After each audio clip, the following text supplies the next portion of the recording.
Salam saudara yang dikasihi oleh Tuhan Yesus Kristus. Dimanapun saudara berada saat ini, salam transformasi. Saudara yang dikasihi oleh Tuhan Yesus Kristus. Di dalam kehidupan ini, kita tidak bisa menghindari perlakuan-perlakuan yang tidak adil, intimidasi, perlakuan yang tidak menyenangkan, bahkan mungkin kita dituduhkan segala yang jahat dalam kehidupan ini.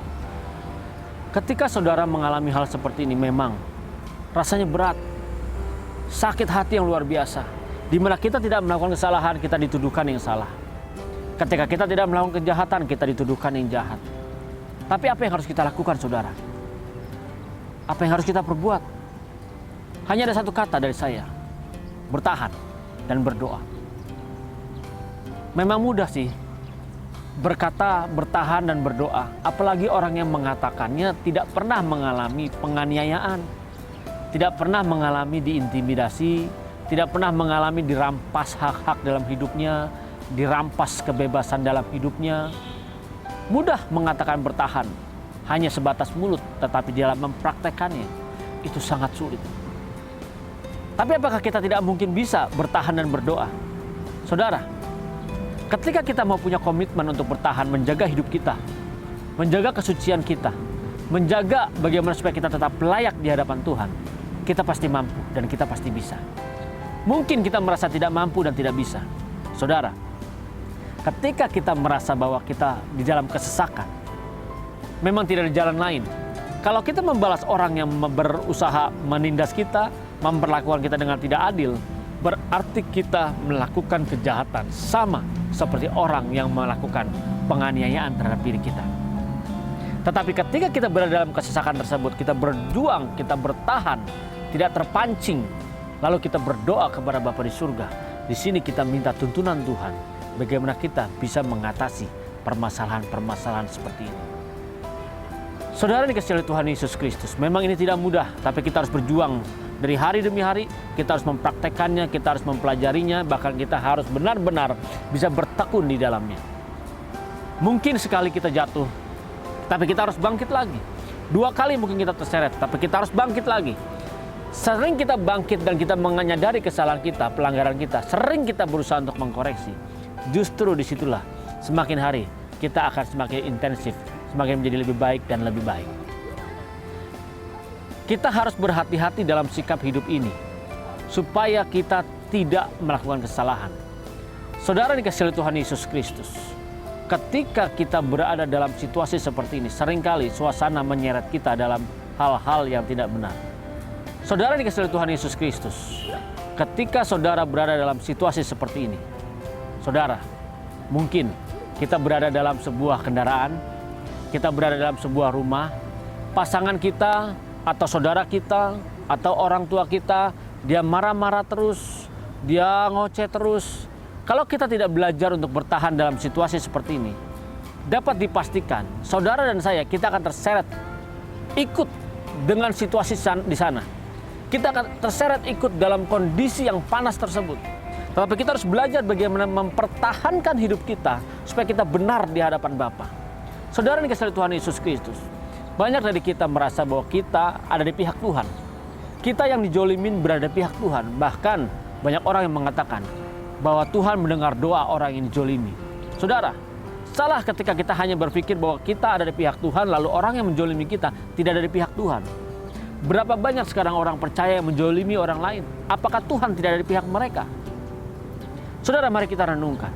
Ketika firman Tuhan katakan dengan jelas di dalam Matius 5 ayat 45, karena dengan demikianlah kamu menjadi anak-anak Bapamu yang di sorga, yang menerbitkan matahari bagi orang yang jahat dan orang yang baik, dan menurunkan hujan bagi orang yang benar dan orang yang tidak benar.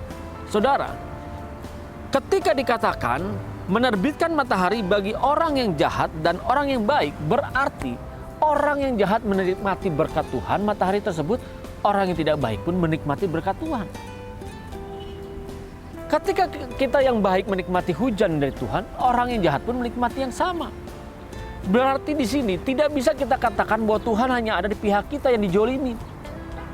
Saudara dikasihi Tuhan Yesus Kristus. Lalu apa bedanya kalau Tuhan berada di pihak kita semua?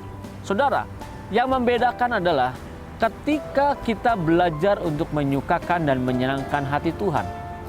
Ketika kita berjuang untuk menyukakan dan menyenangkan hati Tuhan, justru di saat itulah bagaimana kita bisa hidup di dalam kebenaran. Saudara dikasihi oleh Tuhan Yesus Kristus, perlu saudara ketahui, ketika kita hidup di dalam kebenaran firman Tuhan, tidak lagi kita bisa mengatakan bahwa Tuhan ada di pihak kita. Lalu kita dengan sombong, dengan egois, kita minta dan berdoa kepada Tuhan bahkan di dalam nama Tuhan Yesus Kristus, bahwa Tuhan, bila Tuhan yang membalaskan sakit hatiku kepada orang tersebut, Tuhan yang membalaskan kejahatanku kepada orang tersebut. Saudara, ini kan yang sering terjadi. Bahkan kita menggunakan kuasa nama Tuhan Yesus Kristus untuk supaya Tuhan membalaskan yang jahat kepada orang yang memusuhi kita. Saudara, kalau firman Tuhan jelas katakan seperti tadi, berarti Tuhan pun ada di pihak mereka. Yang membedakan mereka dengan kita adalah ketika kita belajar bertahan untuk menyenangkan hati Tuhan. Kapan kita menyenangkan hati Tuhan? Ketika kita berada dalam situasi dan suasana yang menyebalkan, yang tidak menyenangkan. Ketika berada dalam situasi-situasi seperti itu, justru di saat itulah ketika kita bertahan tidak terseret dengan hal yang sama situasi pada saat itu, di situ kita bisa menyenangkan hati Tuhan. Ketika ada kesempatan kita berbuat dosa tapi kita tidak melakukan dosa, disitulah kesempatan kita yang berharga untuk menyukakan dan menyenangkan hati Tuhan. Memang berat saudara untuk bertahan dalam situasi kesesakan. Tapi ingat, Tuhan Yesus apa yang dia lakukan ketika dia mengalami kesesakan? Yang terambil dari Injil Lukas 22 ayat 44. Ia sangat ketakutan dan makin bersungguh-sungguh berdoa, peluhnya menjadi seperti titik-titik darah yang bertetesan ke tanah. Saudara yang dikasihi Tuhan Yesus Kristus, ketika saat itu Tuhan Yesus mengalami ketakutan yang luar biasa, kesesakan yang luar biasa, karena dia menyadari betul dia akan disalibkan. Ketika dia mengalami kesesakan tersebut, dia datang kepada Bapa, dia berdoa, dia menyingkir dari murid-muridnya, dan dia menyendiri mencari kehendak Bapa di sana. Bahkan dikatakan di sini sampai peluhnya menjadi titik-titik darah yang bertetesan ke tanah. Ini menggambarkan begitu berat, begitu kejamnya, begitu menakutkannya situasi yang dia alamin.